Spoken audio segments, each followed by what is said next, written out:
réflexion autour de la question de savoir quels sont les éléments qui permettent justement de faciliter ce retour sur le continent en partageant avec nous des clés de réussite, mais également des éléments de levier qui leur ont permis de s'affranchir de l'ensemble des contraintes qui pouvaient s'appliquer dans leur contexte.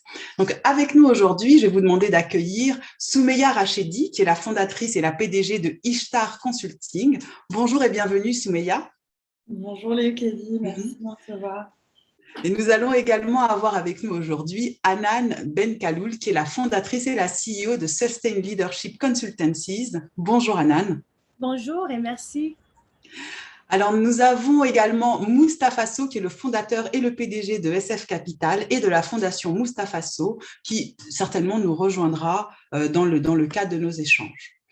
Alors, avant de démarrer notre débat, je pense que voilà, par rapport aux auditeurs qui nous suivent depuis le premier et le deuxième opus, vous savez que vous avez aussi la possibilité de poser vos questions en direct. Et bien sûr, je me ferai un plaisir de les transmettre à nos invités au fil des échanges. Et ça permettra vraiment d'être sur quelque chose de dynamique et d'interactif avec eux, voilà, et de découvrir aussi la richesse de ces parcours et de répondre à la question qui est la vôtre sur le thème du jour.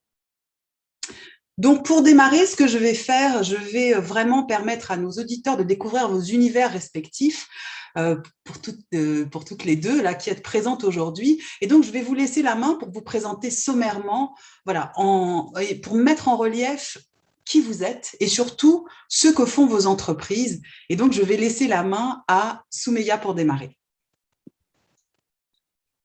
Bonjour à nouveau.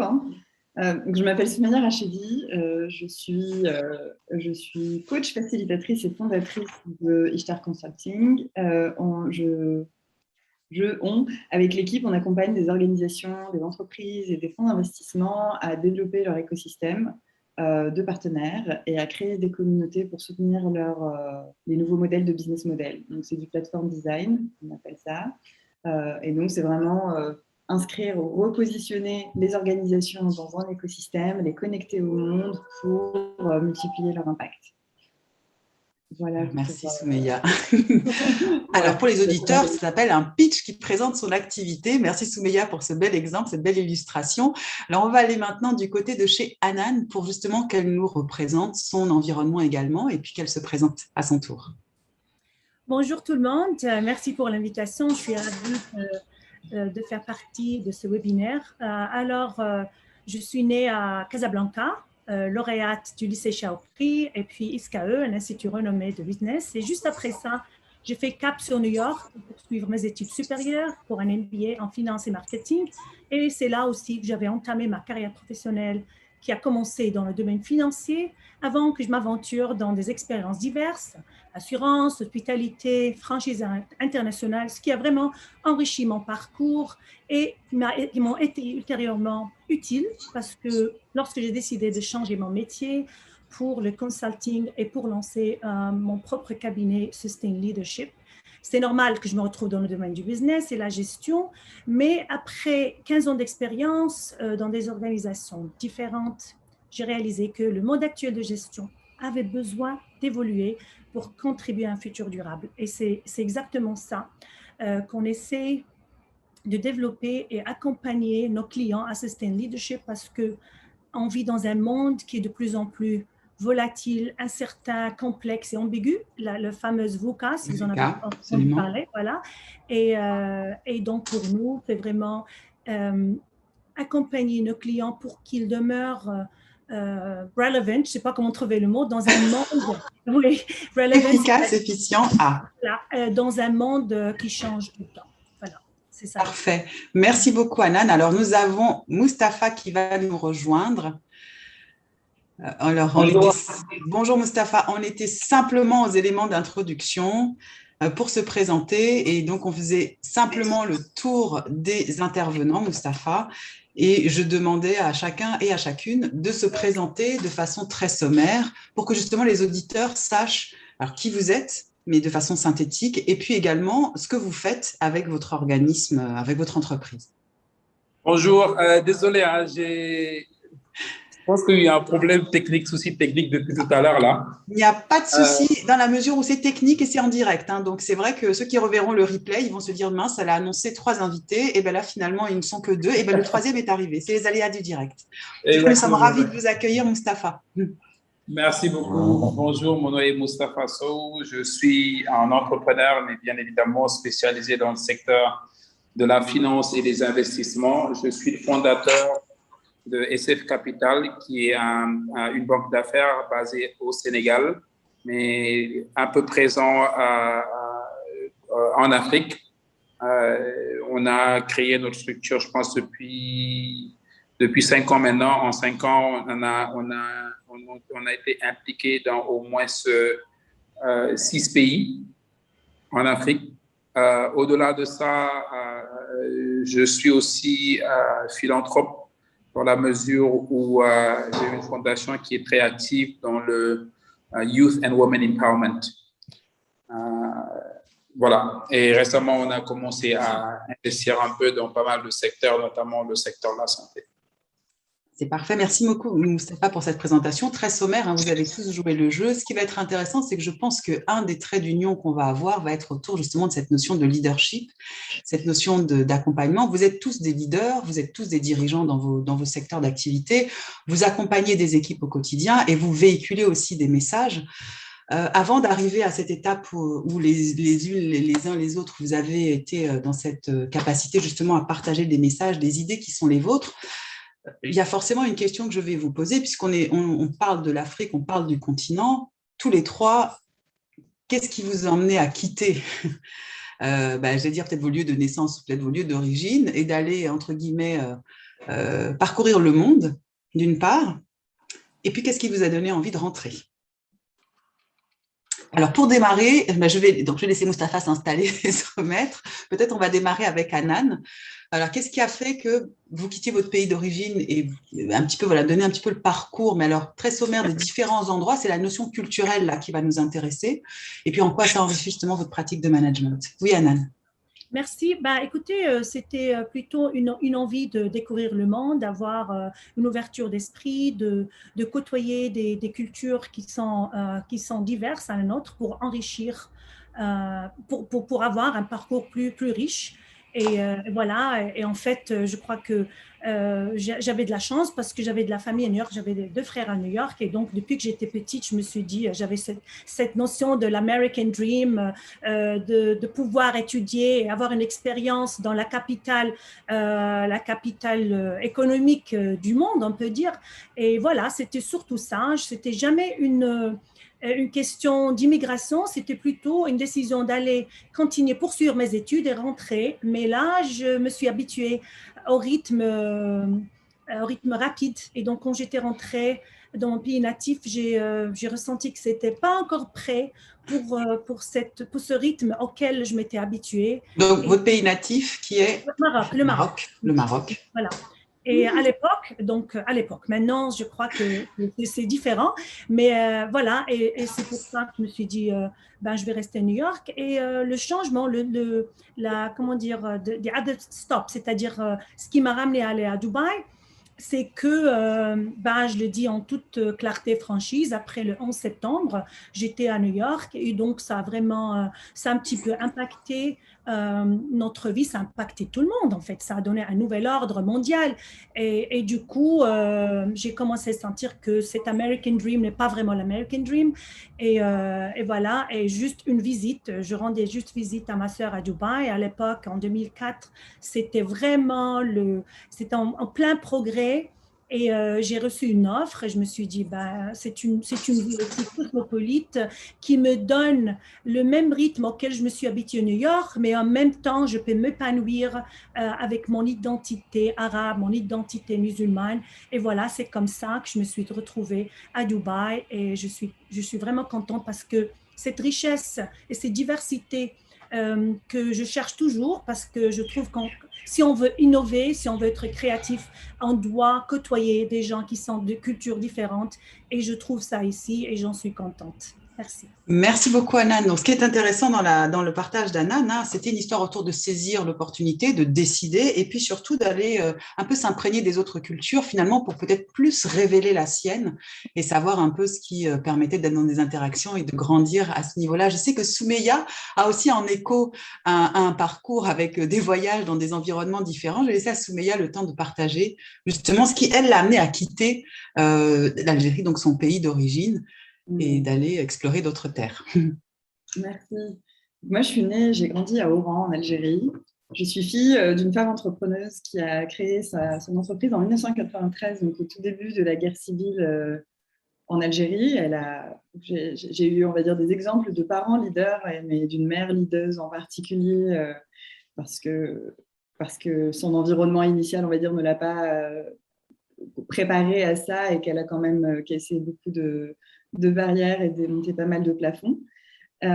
Et donc, je suis partie en France pour faire mes études de droit à l'âge de... Enfin, je suis partie à l'âge de 15 ans d'abord, et ensuite je suis partie faire mes études de droit à l'âge de 18 ans pour avoir accès. Je pense que mes parents ont voulu m'offrir des études comme ils n'ont pas eu, et puis j'avais rencontré un amoureux, et une chose en amenant une autre, et j'ai été amenée à quitter le pays pour m'installer ailleurs. Donc, plein de raisons, à la fois professionnelles, on va dire, pour aller étudier et grandir, mais aussi pour des raisons personnelles, parce que la vie m'a amenée dans le sud de la France, où je suis allée faire mes études à l'université d'Aix-en-Provence. Ah, Aix-en-Provence, absolument. Pardon ? Oui. Oui, donc j'ai fait mes études de droit en France, et en fin d'études, j'ai pu aller en Inde pour faire mes stages. J'ai été embauchée en Inde, donc j'ai travaillé en arbitrage international dans un cabinet d'avocats indiens, puis à Bruxelles, puis à Londres. Et j'ai passé un peu de temps donc à Londres à faire donc de l'arbitrage international dans un cabinet international, etc. Et parmi mes stages de fin d'études en école d'avocat, j'ai eu aussi l'opportunité de retourner à Alger, dans un cabinet à Alger avec un grand cabinet qui accompagnait des entreprises à s'installer au pays. Et assez rapidement, c'est-à-dire même en partant, j'ai toujours gardé en tête qu'il fallait que je revienne. C'est-à-dire que j'étais comme si je n'étais pas partie définitivement. J'avais en tête... Et j'ai l'impression qu'on est nombreux à partir avec vraiment l'idée de retour, comme si on partait juste étudier et revenir, et que la maison des parents ou la maison d'origine restait quand même la terre-mère, restait la base. Et c'est vraiment, ça a été le cas pour moi en 2016. Donc, je suis retournée. J'ai cofondé le Global Entrepreneurship Network avec ma mère, qui est une actrice philanthrope dans le milieu entrepreneurial depuis longtemps. Donc, je l'ai soutenue. Je me suis occupée de tout le volet législatif et du développement des partenariats et de l'écosystème. Et on a créé avec l'équipe sur place une communauté de jeunes, etc.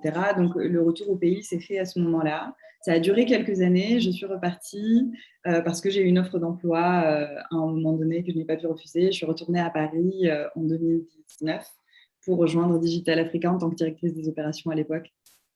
Et depuis, Merci. on reste un petit peu à distance et voilà un peu le... Et est née la structure dans la foulée. Merci Soumeya pour ce retour, parce que ce qu'on observe là dans ce témoignage, c'est qu'il y a aussi une histoire de vie et l'impact et la puissance des racines aussi. Donc, je décide de partir, mais je suis quand même en lien avec ma terre, peut-être ma culture.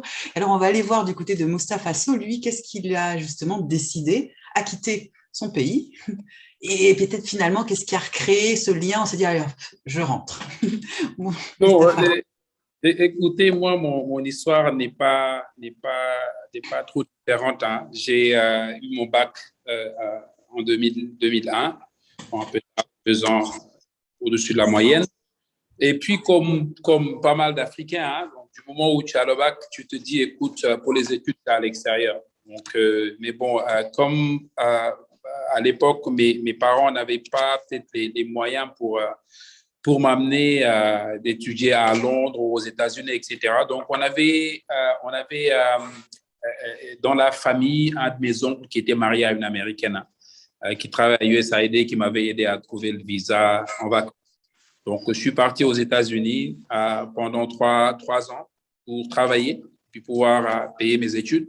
Et je me rappelle, c'est pendant cette période-là où le père d'un ami qui était venu voir ses enfants à Detroit, où j'étais. Et puis, on était dans le salon en train de discuter. Et puis, bon, il lâche cette phrase que je retiens toujours. Il dit, mais de toute façon, ce qu'il faut savoir dans la vie, c'est quand on quitte son pays, on quitte pour deux raisons. Soit c'est pour acquérir de l'expérience, de la connaissance, c'est-à-dire aller étudier, ou bien c'est pour trouver une meilleure vie. La meilleure vie, c'est aller émigrer. OK? Et il disait que non, le plus important, c'est de ne pas oublier et de savoir et de ne pas oublier la raison pour laquelle on a quitté. Donc, du coup, si vous avez quitté parce que vous voulez une nouvelle vie, ça, c'est une autre histoire. Par contre, si vous avez quitté pour les études, il faut savoir qu'après les études, il faut rentrer. Donc, si vous voulez, cette phrase-là, moi, m'a toujours travaillé et ça, c'était en 2002. En 2002 jusqu'en 2004. Après, j'ai pu quitter les États-Unis parce que je n'avais pas suffisamment d'argent, de moyens pour payer mes études à l'université aux États-Unis. Ça coûte cher. Donc, du coup, je suis parti au Canada. Et effectivement, quand je suis parti au Canada, pour moi, à partir du moment où j'ai commencé la fac en 2004, pour moi, c'était clair dans ma tête, je finis, je rentre. Donc, j'ai fini en 2007, je suis rentré, bien évidemment, avec souvent la mauvaise expérience quand tu rentres, mais j'ai été très têtu. Donc, quand je suis rentré, 2 ans à me chercher, c'était pas évident. J'ai dit, OK, peut-être ce qu'il me faut, c'est repartir à l'université. Donc, je suis allé faire mon MBA. Quand j'ai fini, je voulais rentrer coûte que coûte, mais il y a un de mes mentors à l'époque qui m'avait dit, non, c'est pas mieux de rentrer, reste au moins 2 ans dans telle institution, dans quel secteur, ça te permettra de mieux rentrer. Et puis voilà, en 2012, j'ai fini ces 2 ans-là. C'était une décision extrêmement difficile. Parce que être en Amérique du Nord, être diplômé d'une université comme McGill, être recruté par Citibank, avoir un salaire de banquier d'affaires à 6 chiffres et décider d'abandonner ça pour rentrer en Afrique, c'est pas une décision facile. Oui, mais pourquoi? Parce que j'avais cette conviction qu'il fallait rentrer, parce que j'avais cette conviction que quel que soit Alpha, ce que je pouvais réaliser en Afrique, je ne pouvais pas le réaliser ailleurs. C'est vrai que c'est pas une décision facile à non seulement à prendre, mais à croire aussi. Mais encore une fois, comme j'ai dit, j'ai été très, très têtu et obsédé par ce choix de rentrer. Et voilà, donc depuis 2012, je suis là. Il y a eu beaucoup de bas. Mais en y croyant, et voilà, le résultat est aujourd'hui. Super. Merci Moustapha pour ce partage. Alors, il y a déjà quelque chose qu'on va observer, qu'on va quand même mettre en lumière. Hein. À tous les trois, là, vous avez quand même couvert le globe entier. Hein. Je pense que là, vous avez réuni presque tous les univers culturels. Il a peut-être manqué un bout d'Amérique latine, mais bon, je pense que là, à tout le panel, on a effectivement fait cette exploration un peu globale. Alors, il y a beaucoup de choses que vous avez les uns les autres déjà commencé à mettre en lumière en termes d'apport de ces cultures et d'influence sur les hommes et les femmes que vous êtes aujourd'hui. Peut-être aussi sur la façon dont vous avez œuvré et peut-être un peu sur l'empreinte que vous avez les uns les autres mis dans les organisations que vous dirigez. Moi, ce qui va m'intéresser à ce stade-là, et c'est vraiment le cœur de notre sujet du jour, c'est aussi d'aller, peut-être j'allais dire, regarder l'histoire maintenant avec le recul. Hein, vous avez tous et toutes parcouru un très long chemin. C'est peut-être de mettre en lumière, alors on va commencer par les choses qui étaient un petit peu plus dures. Quels seraient les 2 ou les 3 pièges que vous avez rencontrés quand vous avez décidé de revenir, alors soit en Algérie, soit au Maroc, soit au Sénégal, mais en tout cas de revenir sur le continent? Peut-être que vous avez choisi d'autres pays. Qu'est-ce que vous pourriez partager justement avec nos auditeurs à ce niveau-là? On va d'abord rester sur les choses qui font un peu grincer des dents, qui sont un peu comme des mauvais souvenirs, mais certainement qu'il y a eu des apprentissages autour de ces pièges-là. Donc, je vais laisser peut-être Soumeya démarrer sur ces éléments de réponse. Peut-être les 2-3 pièges du retour dans le pays. Je veux bien. Il y a un petit peu de bruit, je suis désolée, mais... Moi, par rapport aux pièges, je pense que c'était des pièges plus sur ma perception de moi-même. C'est plus intérieur, on va dire, qu'avant d'arriver en tout cas aux pièges sociaux ou d'interaction avec le monde. C'est que j'avais l'impression de rentrer à la maison et je pense qu'il y avait une partie de moi qui avait presque une nostalgie ou une envie de retrouver certaines choses comme elles étaient. Et j'avais bien aimé le livre La double absence, qui disait vraiment que quand on émigre, on devient un hybride, quoi. On n'appartient pas à l'endroit où on arrive et on n'appartient plus à l'endroit duquel on est parti. Et quand je suis rentrée à la maison, quand je suis rentrée en Algérie, j'avais vraiment la sensation de rentrer à la maison. Donc il y avait cet esprit-là, mais par contre, j'étais devenue un hybride où je me suis sentie inadaptée. J'appartenais vraiment plus. Et je pense que ça a été un défi de réaliser ça, c'est-à-dire de faire le deuil de quelque chose qui n'existait plus. Je ne rentrais plus Tu vois, il y avait vraiment, émotionnellement en tout cas, c'était vraiment de réaliser que je ne rentrais pas à quelque chose qui m'attendait ou qui était là, une vie qui m'attendait, qui était similaire. Donc ça, il y avait un travail à faire là-dessus, d'accepter le changement qu'il y a eu. La deuxième partie, c'était c'est assez compliqué à admettre aussi, c'est de se retrouver, se comporter presque comme le entitled, tu vois, vraiment comme le colonisateur, quoi. Moi, je suis arrivée et puis on critique l'administration et puis on critique ci et puis on arrive avec des réflexes de confort, on va dire, d'occidental et assez critiques qui ne prend plus, ou en tout cas, moi, je ne prenais plus le temps en fait, d'accepter l'expérience telle qu'elle était et puis de relever les défis tels qu'ils se présentaient là-bas parce que le contexte était différent. Et voilà, donc j'ai dû apprendre en tout cas la bienveillance vers moi-même, vers d'où je viens, et puis accepter que les choses sont telles qu'elles sont là-bas et que je n'allais pas ramener les structures administratives occidentales chez moi. Donc le piège à éviter pour moi, c'est d'avoir des attentes.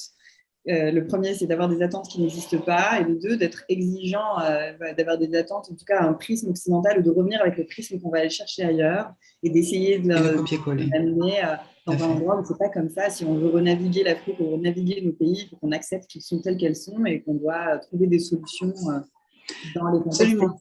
Et ce partage, Soumeya, fait écho aussi à l'Opus 2, hein, où on avait effectivement Olga Johnson qui partageait un peu cette espèce de peut-être d'effarement en se disant, en fait, on part avec une idée, une image qu'on garde peut-être dans son cœur, son esprit, et en fait, on est accroché à ça, et quand on arrive, bah, c'est plus ça. Et alors là, on découvre d'autres choses.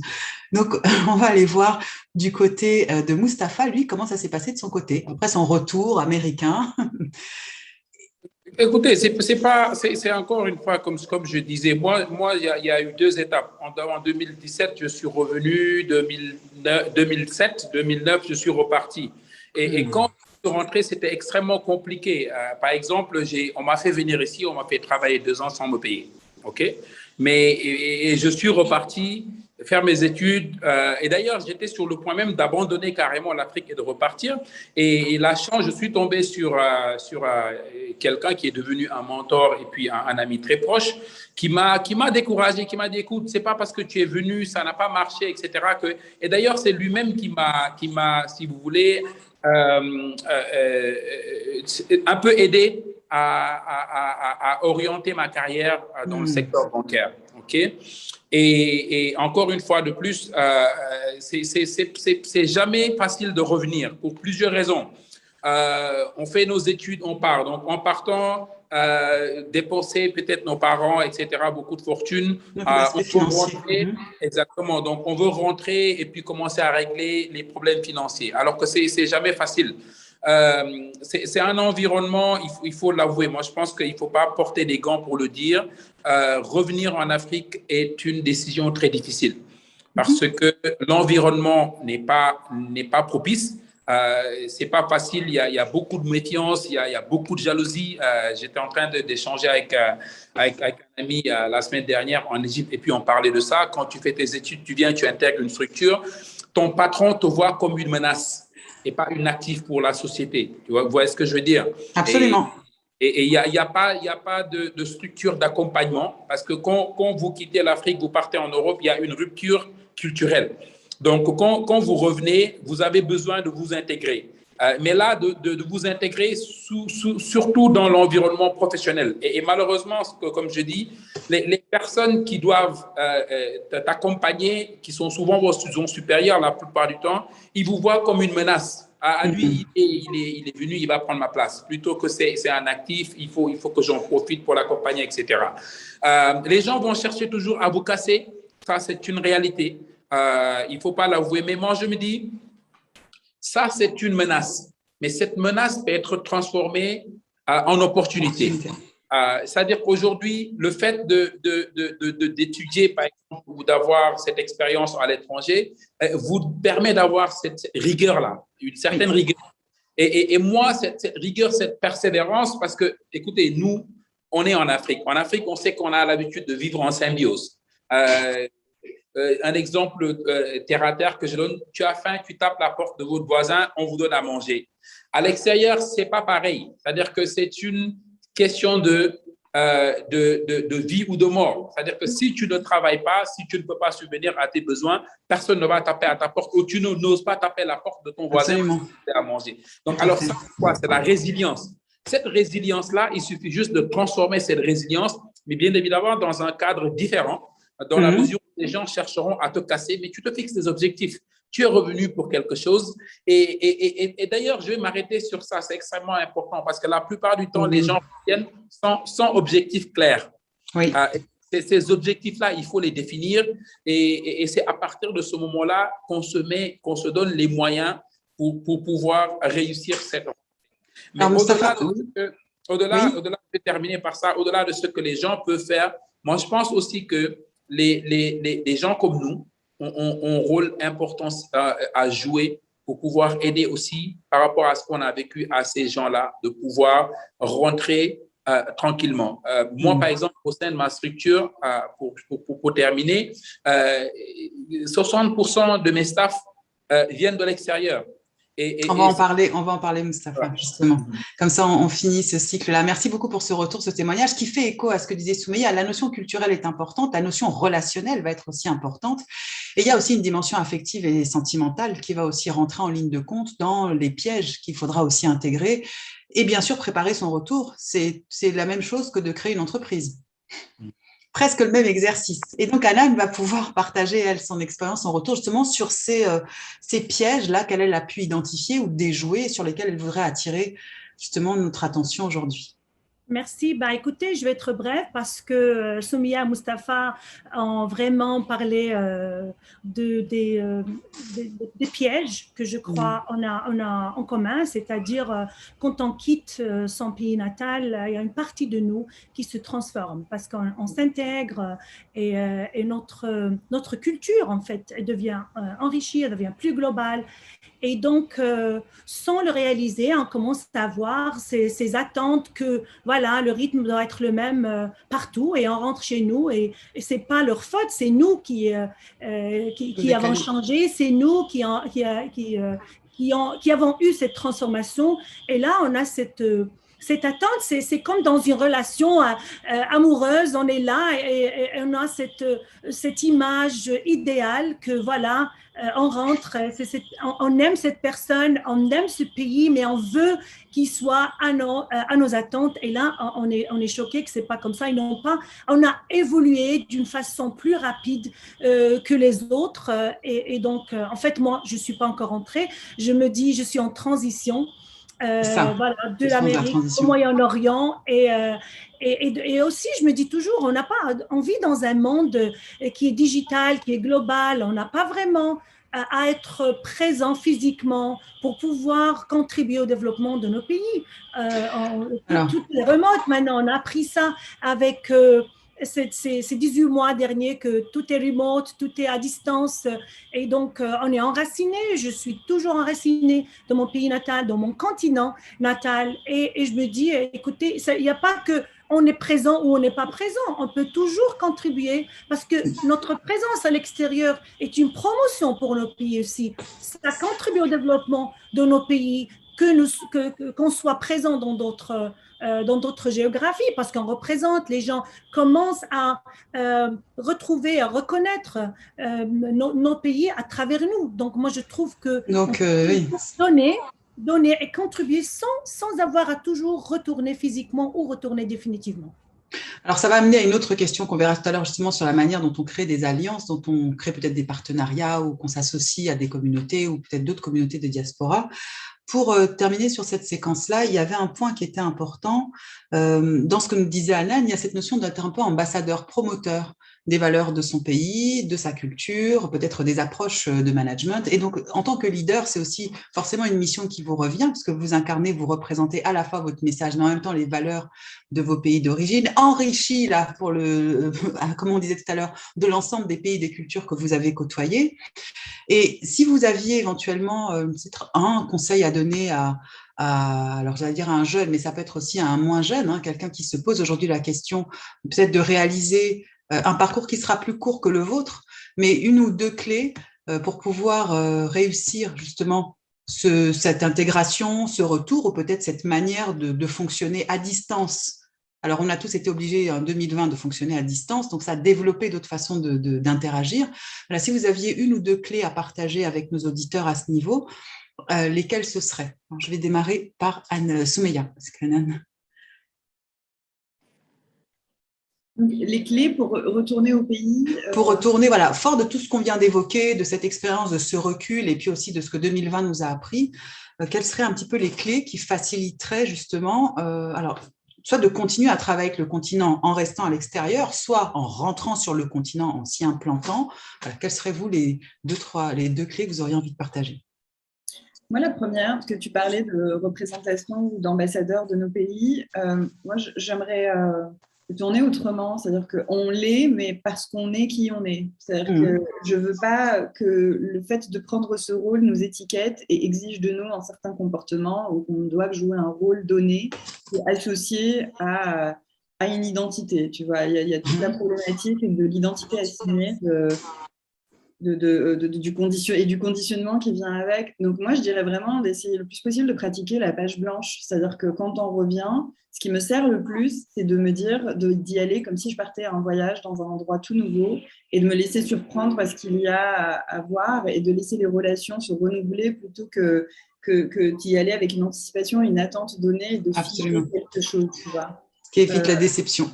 Tout à fait. Donc, une bonne clé, effectivement. Travailler sur son identité propre et après avoir la capacité, justement, de mettre sur pause ses a priori, ses jugements, ses réflexes naturels pour être plus en phase avec son environnement. C'est vraiment incarner, en fait, s'incarner soi-même, incarner sa vie et ensuite aller se promener dans le monde tel qu'on est et pas jouer un rôle et ensuite aller et ça rend complètement schizophrène parce que quand on revient au pays, on va s'adapter au pays, quand on va à l'extérieur, on va s'adapter à la France ou ailleurs et c'est trop chargé. Alors que si on s'incarne nous, tu es bien dans tes pompes, tu vas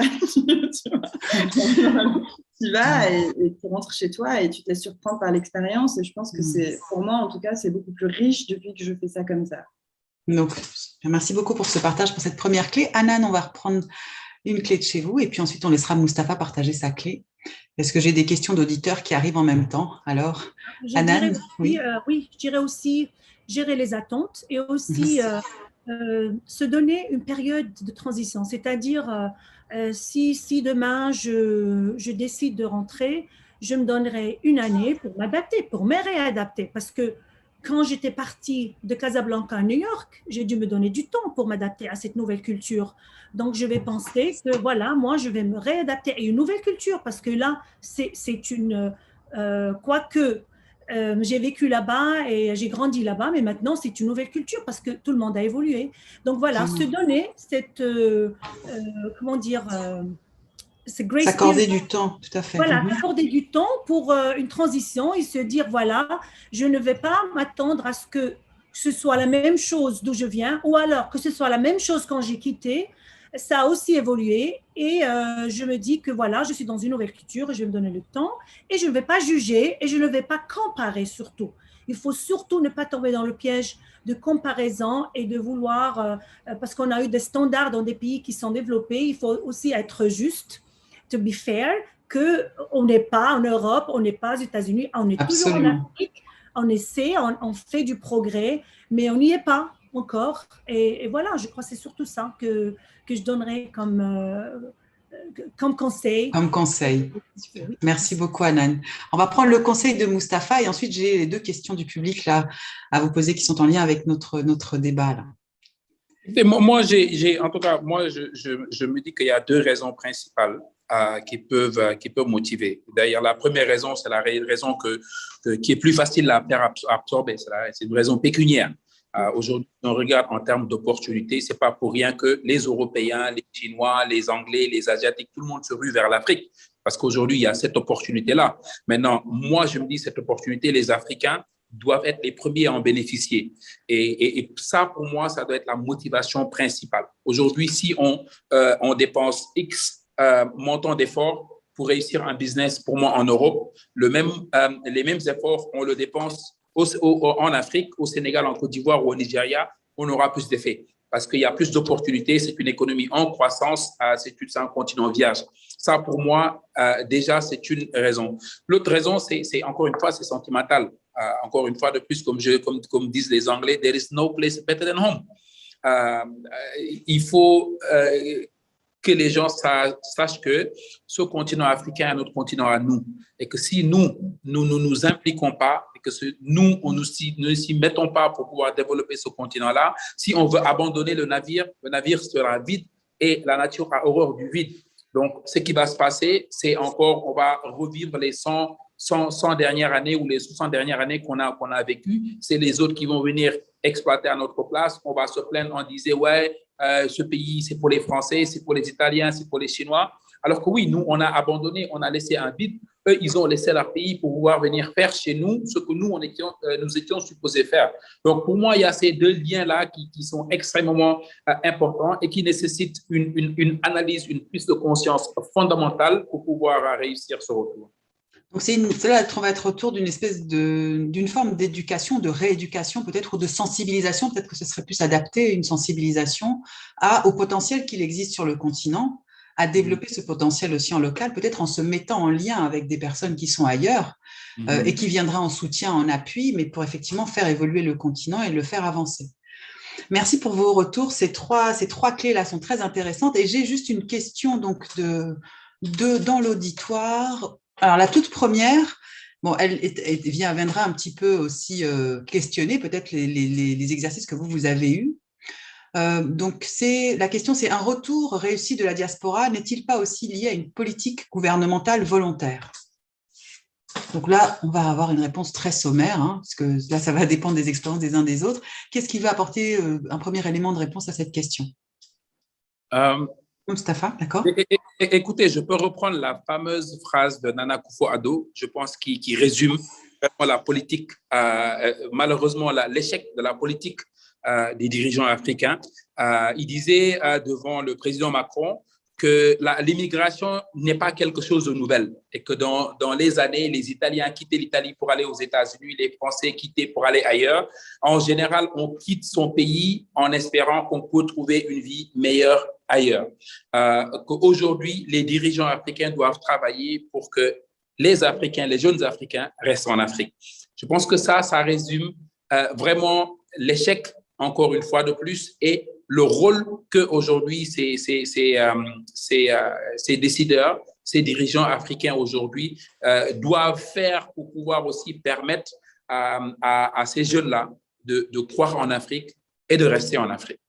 Oui, c'est vrai qu'après, on peut aussi effectivement considérer que cette génération de dirigeants, cette génération de dirigeants politiques était dans une configuration spécifique à cette époque-là et ont œuvré dans ce sens-là. Maintenant, c'est dans le cadre du renouvellement de ces leaders politiques que cette question peut-être deviendra centrale. En tout cas, c'est ce qu'on espère. Je voyais Anan qui acquiesçait et qui avait aussi avait des éléments de complétude par rapport à la réponse de Mustapha. Oui, justement, moi, ce que je voulais ajouter, c'est que en fait, il doit y avoir un changement dans la perception des ressortissants africains à l'extérieur, parce que jusqu'à maintenant, on nous voit comme une source de devises.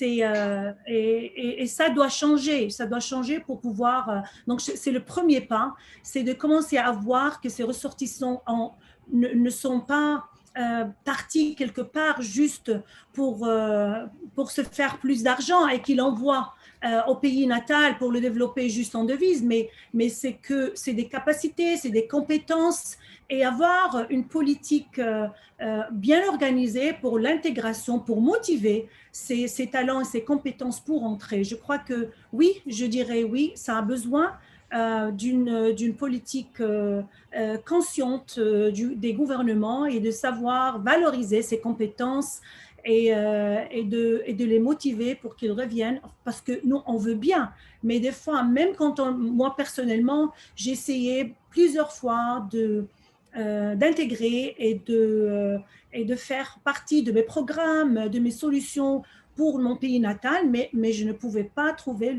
j'arrive toujours à voir que à chaque fois, surtout que je suis dans le Golfe, donc du coup, elle est dans le Golfe et peut nous ramener de l'argent et des investisseurs, mais ce n'est pas toujours le cas. Donc voilà, je crois qu'il doit y avoir ce changement de mentalité. Clarifier effectivement la posture et avec ce shift-là, voilà, ce changement de mentalité. Soumeya, sur ce dernier élément de réponse en complétude pour répondre à notre auditeur. Oui, merci. Moi, je pensais beaucoup pendant que mes co-panélistes parlaient, à la politique indienne en fait, de retour de la diaspora. Je pense qu'il y a vraiment des politiques intéressantes de création d'opportunités ou d'attraction. C'est-à-dire qu'on est tous d'accord pour dire qu'il y a un enjeu principalement financier, sur où va l'argent de la diaspora, comment on le canalise, comment on fait en sorte qu'il finance des projets pertinents. On a aussi, on est au courant qu'avec le brain drain et la fuite des cerveaux qu'il y a eu ces dernières années et les différentes crises que nos pays ont traversées, il y a eu des migrations massives qui font que on a une émigration qualifiée ou moins qualifiée, mais en tout cas une émigration qui est engagée, qui est attachée à nos pays et qui peut apporter énormément. Et je pense qu'une politique qui peut non seulement capter ça, mais juste rationaliser cette relation et faire en sorte qu'on capitalise dessus et créer des opportunités autour ne peut être que bénéfique, mais je n'ai pas de modèle qui a vraiment réussi, à part le modèle indien avec ce qu'ils ont fait sur… Alors, bon, ça voilà. va répondre à une des questions justement d'auditeurs qui demandait justement en rentrant, est-ce qu'il y a des choses, est-ce qu'il y a un modèle adapté pour l'Afrique? Donc, de ce que vous disiez tous en introduction, l'objectif, c'est pas de faire un copier-coller de ce qui existe ailleurs, mais c'est plutôt de faire émerger des savoirs, des connaissances, des expertises qu'on va réunir pour pouvoir concevoir quelque chose qui correspond réellement aux besoins locaux, aux impératifs locaux, aux impératifs de développement, et donc après remettre ça peut-être en perspective avec une dynamique peut-être plus politique, plus économique, plus financière, tout en respectant la culture du pays, ou en tout cas l'environnement dans lequel ces nouvelles règles se dimensionnent. Oui, Soumeya. Oui, parce que si je peux me permettre, il y a pour moi, la question de la diaspora, du retour, etc., est souvent teintée d'une sorte d'émotionnel pathos un peu sur le sacrifice. Comme si revenir au pays, c'était un sacrifice. Tu vois, il y avait une sorte le héros qui revient. Alors que d'abord, c'est un sens de contribution et d'engagement. Et de l'autre, comme disait Mustapha tout à l'heure, les opportunités sont vraiment là. Genre, on est au courant, tu vois, c'est un fait, c'est factuel. Les opportunités sont là, et il y a vraiment moyen de croître à partir de ça. Et c'est juste à partir de ce constat, comment on fait en sorte que ça soit juste plus facile, principalement structurellement, administrativement et politiquement, parce que c'est le premier obstacle auquel on se heurte, c'est comment on fait pour que le retour soit smooth et vraiment facile en tout cas en Algérie, pour moi, ça a été ça la principale question, hein. C'était la confrontation à l'administration qui a été le plus traumatique. Merci beaucoup, Soumeya. Alors, c'est vrai qu'il y a beaucoup de choses. Alors, bon, bien sûr, on aimerait passer des heures et des heures à poser des premières solutions et après ces premières solutions, les tester et voir un peu ce que ça donne. Je vais revenir sur un point qui va être important. Comme je disais tout à l'heure, vous êtes tous des dirigeants, vous êtes tous des leaders. Il y a une question qui m'interroge aussi parce que, fort de toutes les cultures que vous avez vues, et elle va concerner plus votre posture de leader, votre posture de manager. Dans vos équipes, est-ce que vous êtes plutôt sur des formats d'équipes hommes-hommes qui travaillent entre eux, femmes-femmes qui travaillent entre eux, hommes-femmes qui travaillent ensemble? Qui dirige les hommes, les femmes? Comment c'est géré chez vous? Je sais que c'est des questions qui sont toujours autour de est-ce que c'est un leadership féminin, un leadership masculin? Il y a, grâce à cette crise qui continue, mais il y a des schémas, il y a des ruptures qui se sont affirmées, où on a vu des femmes prendre des têtes d'entreprise qui étaient en train de s'effondrer complètement, puis on a vu ensuite on leur confiait des postes en disant, de toute façon, ce truc est en perdition, on verra bien ce qu'elle pourra faire, mais on confie pour confier. On ne va pas renommer l'histoire de l'égalité des genres, mais la question, elle va plutôt être au centre de vous, dans vos expériences, dans les contrats que vous avez signés, peut-être dans les modalités de management que vous utilisez au quotidien. Est-ce que vous êtes aussi un peu des testeurs de ce que j'appelle, moi, le leadership multidimensionnel qui permet plutôt d'être dans une confrontation homme-femme, l'homme est meilleur que la femme est meilleure que l'homme, d'être dans quelque chose qui est plutôt autour de l'alliance, du partenariat, de compétences, d'expertise, de vision, et comment vous mettez ça à profit au quotidien dans le fonctionnement de votre structure ou peut-être dans la manière de monter vos partenariats ou de choisir peut-être les sujets sur lesquels vous allez vous investir dans vos entreprises. Qui veut démarrer? Mustapha, déjà, oui. Exactement. Écoutez, moi j'ai une expérience un peu biaisée, peut-être biaisée là-dessus. C'est vrai que je me suis jamais focalisé sur un choix de poste par rapport, bien évidemment, au sexe, à part un poste particulier sur lequel, depuis, et ce sera toujours le cas, je préfère avoir une femme pour X, Y raison. Par contre, ce serait très difficile d'avoir cette analyse. Pourquoi? Parce que les réalités occidentales, par exemple, sur le rôle ou bien les contraintes d'être une femme dans un poste aujourd'hui, par rapport à ici, c'est compliqué. Et c'est bizarre, hier, je faisais un entretien avec une femme et puis le problème se posait parce qu'il y a certains postes, par exemple, tu as une femme, la femme ne peut pas, par exemple, voyager parce que son mari ne veut pas qu'elle ait un travail où elle doit voyager. La femme ne peut pas travailler tard parce que son mari veut qu'elle rentre à 5 heures pour préparer le dîner. Ça, c'est des réalités africaines, malheureusement, qui font que peut-être dans le court terme, tu n'en prends pas considération, mais il arrive un moment où, je suis désolé, mais l'entreprise est au-dessus du sexe, soit un homme ou la femme, et tu es obligé malheureusement de prendre des décisions à contre-cœur, mais c'est des réalités en Afrique, africaines sur lesquelles moi je suis très souvent confronté. Par contre, là, moi je me dis le plus important, c'est que par exemple par rapport à un poste, toutes choses étant égales par ailleurs, tu es femme, tu es homme, si tu es qualifié, c'est le même niveau de salaire. Ça, par contre, il n'y a pas cette discrimination-là. Mais malheureusement, il y a ces contraintes-là qu'il faut prendre en considération. Parce que voilà, on est en Afrique, c'est la culture, c'est toujours les réalités. Le mari a toujours, un malheureusement, ascendant fort culturel pour le côté patriarcal. Ce qui fait souvent que pas toutes les femmes, mais la plupart des femmes travaillent pour travailler. Il n'y a pas cette obsession de carrière aujourd'hui qu'il faut que, malheureusement, la plupart des maris empêchent souvent leurs femmes de développer ce potentiel-là. Et voilà, malheureusement, c'est une expérience que moi, personnellement, je vis depuis 2017. Donc, retour d'un chef d'entreprise sur cette situation autour de la dimension culturelle et éventuellement les barrières que ça peut poser. Quelle est votre expérience et vos retours à vous, Soumeya et Hanan? Donc, je vais laisser peut-être Hanan démarrer, puis Soumeya prendre la fin de cette question. On peut parler du sujet d'une façon globale ou dans le contexte de mon entreprise. Donc, je crois que le débat continue. On a fait beaucoup de progrès mondialement, mais le débat continue parce que j'ai l'expérience de gérer et développer des espaces pour le développement de la femme où on discute des défis qui existent toujours. Et je vous dis que même aux États-Unis, le débat continue. Il y a toujours, même en termes de salaire, les femmes ne sont pas payées également et tout. Donc, je crois que ça va continuer.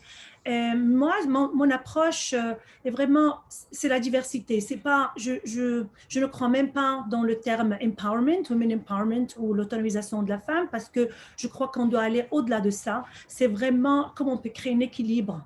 Parce qu'à la fin, on ne veut pas avoir juste des femmes dans le monde du travail. On parle de l'innovation, on parle de diversité et inclusion. Diversité et inclusion veut dire qu'on doit créer un espace où on peut inclure et les hommes et les femmes et que ce soit le choix de ces personnes comme individus, regardless, c'est-à-dire de leur genre, s'ils sont une femme ou un homme, mais vraiment commencer à avoir une approche plutôt human-centric qui se focalise sur l'humain sans pour autant se focaliser sur hommes et femmes. Je crois qu'on vit dans un monde qui est global, qui est divers et il est temps qu'on arrête de parler de hommes et femmes et plutôt leadership qui est équilibré parce qu'on a besoin du modèle féminin et du modèle masculin dans le monde du travail, dans le monde du leadership pour pouvoir évoluer surtout dans cet environnement du business très complexe dans lequel on opère aujourd'hui. Merci beaucoup, Hanan, pour ce retour, ce partage. Soumeya, pour le dernier mot sur cette thématique, parce que le temps file, vous êtes très passionnant, mais c'est vrai aussi qu'on est sur l'heure du déjeuner ici et que je voudrais garder tous nos éditeurs jusqu'à la fin avec nous. Oui, Soumeya. Oui.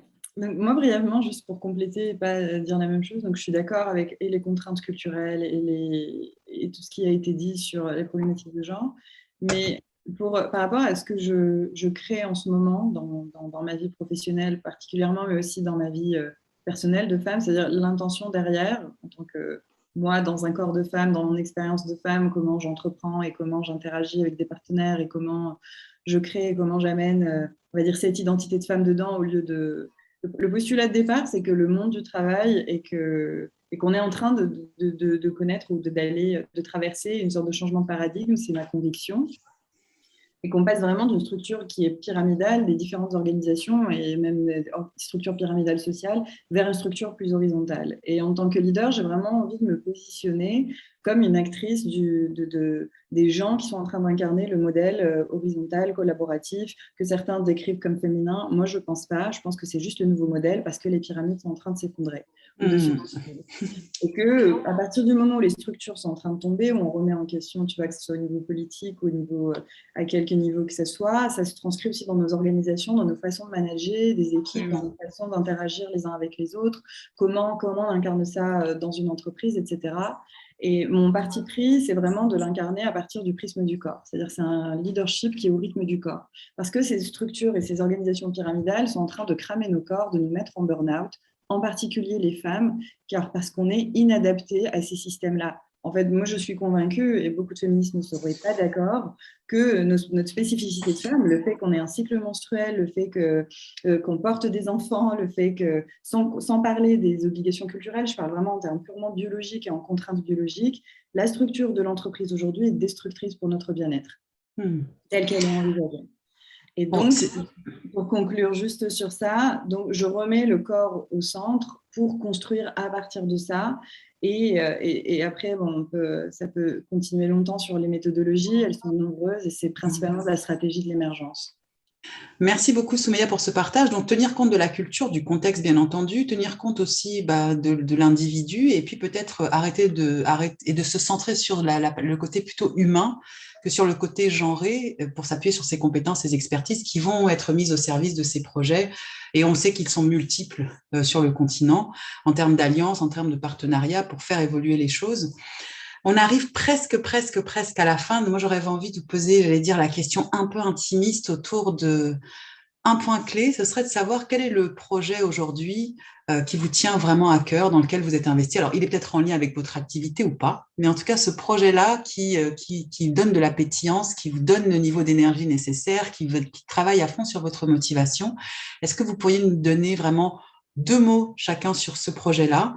Voilà, pour le partager avec nos auditeurs et en même temps pour montrer que vous n'êtes pas que dans votre travail, vous avez aussi d'autres appétences que vous mettez aussi au service du développement du continent. Alors, je vais laisser Soumeya démarrer et ensuite on aura Anan et Mustapha aura le mot de la fin sur cette rubrique-là. Ouais, ça m'a fait sourire parce qu'on n'est pas que notre travail, mais en fait… Oui, absolument, vous n'êtes pas que votre travail. Si, donc en termes d'impact… Et de ce qui me tient le plus à cœur, moi, je suis passionnée par les questions de leadership et donc je suis mon entreprise est assez jeune et donc je mets toutes les questions qui me tiennent à cœur dedans. Et la question de leadership des jeunes en Algérie, par le biais du Jeune Algérie, je continue de soutenir et ça grandit. Innovation, donc on a ELIP, donc c'est Entrepreneurship Leadership Innovation Program. On a une grande communauté de jeunes qui est en train de grandir et que j'ai envie de connecter au reste du monde et à d'autres communautés qui sont en train d'innover ailleurs, pour amplifier un peu tout cet impact qui est assez génial en Algérie. Et l'autre projet, il est professionnel, c'est Actum avec Green Tech. On est en train de développer et de soutenir différentes communautés d'entrepreneurs pour accompagner la levée de fonds et amener plus d'investissements dans les différents pays africains. Et c'est un projet panafricain que j'aime vraiment beaucoup. Et ah là là, ça nous laisse encore plein d'heures d'échanges à venir. Merci beaucoup Soumeya pour ce témoignage et pour ces beaux projets qui sont en lice. Alors nous avons aussi Anan, je pense que le projet est derrière elle. Voilà, exactement, mon projet important et récent, ce qui est derrière moi, exactement, c'est mon ouvrage que je viens de publier fin août. Mais vraiment, l'ouvrage, c'est juste le début, Seeds of Change, ou alors les graines de changement. Et ça parle du nouvel modèle de leadership et de l'entrepreneuriat dont on a besoin pour pouvoir intégrer les jeunes et créer créer un futur durable. Et moi, je dis toujours que le futur est africain, the future is African. C'est un hashtag que vous trouverez toujours dans mes posts que je publie. Et avec Seeds of Change, ça va être converti dans des programmes d'entrepreneuriat qui se focalisent sur l'innovation et comment on peut vraiment développer une culture d'innovation. Parce qu'innovation, c'est pas un workshop, c'est pas un training, c'est vraiment changer les mindsets, transformer les mentalités et vraiment développer une culture innovante et comment dire, des brains, c'est-à-dire des mentalités, cerveaux, des mentalités, innovantes. Le deuxième, c'est tawazun, et tawazun qui veut dire en arabe équilibre, et vraiment aussi ça se focalise sur changer cette notion d'égalité entre les genres vers l'équilibre, parce qu'on ne peut pas être égaux, et surtout dans le contexte culturel de l'Afrique ou de l'Occident, Moyen-Orient, Moyen-Orient ou l'Afrique, on ne peut pas changer cette mentalité. On doit cesser de parler d'égalité, mais plutôt d'équilibre, et on doit engager les hommes aussi dans cette approche, comment on peut travailler ensemble pour développer, pour avoir des sociétés équilibrées et des environnements de travail, des sociétés d'organisation équilibrées. Et j'invite tout le monde à faire partie de ces communautés et qui vraiment veulent qui aspirent à ramener ce changement positif pour les générations qui viennent. Voilà, merci. Merci beaucoup, Hanan. Alors, on va aller, Mustapha, pour la conclusion sur ce point-là. Moi, en tout cas, à titre personnel, je m'implique beaucoup dans le mentorat. J'échange énormément avec les jeunes, le maximum possible. Ceux qui sont ici, en Afrique, au Sénégal, un peu partout en Afrique, bien évidemment. J'essaie à chaque fois que je dois partir dans un pays, notamment pour le travail, de rencontrer certains jeunes avec qui je suis toujours en contact. En tout cas, j'essaie de trouver le maximum possible du temps pour eux. Les jeunes qui veulent rentrer, je m'implique souvent pour les aider, pas forcément les recruter, mais les aider aussi à s'intégrer et puis à trouver quelque chose. Ça, c'est à titre personnel. Le projet qui m'occupe le plus, qui me passionne le plus, bien évidemment, c'est un investissement que je suis en train de faire dans le secteur de la santé, qui pour moi est extrêmement important dans la mesure où, comme vous le savez, Covid nous a aujourd'hui malheureusement mis à nu les carences, pas seulement en Afrique, je veux dire, en ce qui nous concerne, il y a des choses qu'on doit faire. Et c'est bizarre, ce matin, et c'est en adéquation avec le sujet d'ailleurs, j'ai reçu une vidéo qu'on m'a envoyée du Nigeria, et il y avait l'Arabie Saoudite qui était venue pour recruter les médecins nigériens. Il y avait 300 médecins nigériens qui étaient partis pour appliquer, pour pouvoir aller en Arabie Saoudite. Et quand j'ai regardé cette vidéo, j'ai presque pleuré parce que le projet sur lequel on est en train de travailler aujourd'hui avec un pays particulier, dont je préfère pour le moment ne pas citer, c'est un projet de construction d'hôpital pour le compte d'un État que nous, on va gérer. Et ça va permettre aussi dans le projet de vraiment de régler les conditions précaires des acteurs de la santé, parce qu'il y a pas mal d'améliorations dans la gestion aussi bien opérationnelle que financière de ces hôpitaux publics qui permettront aujourd'hui aussi d'améliorer les conditions de vie de ces médecins qui vont y travailler. Et ça permettra aujourd'hui de pouvoir retenir nos meilleurs médecins pour éviter qu'ils ne partent. Et à côté du projet, il y a d'ailleurs un de ces hôpitaux-là. À côté, on compte mettre un institut de formation qui va signer des partenariats avec les États africains, tous les États africains, pour pouvoir récupérer les jeunes qui viennent de finir la faculté de médecine. On les récupère pendant 1 an, 2 ans, on les forme dans la gestion, etc. Parce que ce n'est pas juste médical, technique, mais il y a aussi l'aspect management qui est très important. Comme ça, ces jeunes-là pourront repartir dans leur pays et aider un peu dans la gestion, parce qu'on s'est rendu compte que l'un des problèmes principaux aussi que les États ont dans le secteur de la santé, c'est plus un problème de gestion. On forme quelqu'un à opérer, mais on ne forme pas cette personne-là à pouvoir prendre soin de l'outil qu'il utilise pour pouvoir opérer ses patients. Et c'est vraiment ce projet, un projet vraiment qui me tient énormément à cœur, sur lequel je me suis personnellement investi ces 2 dernières années.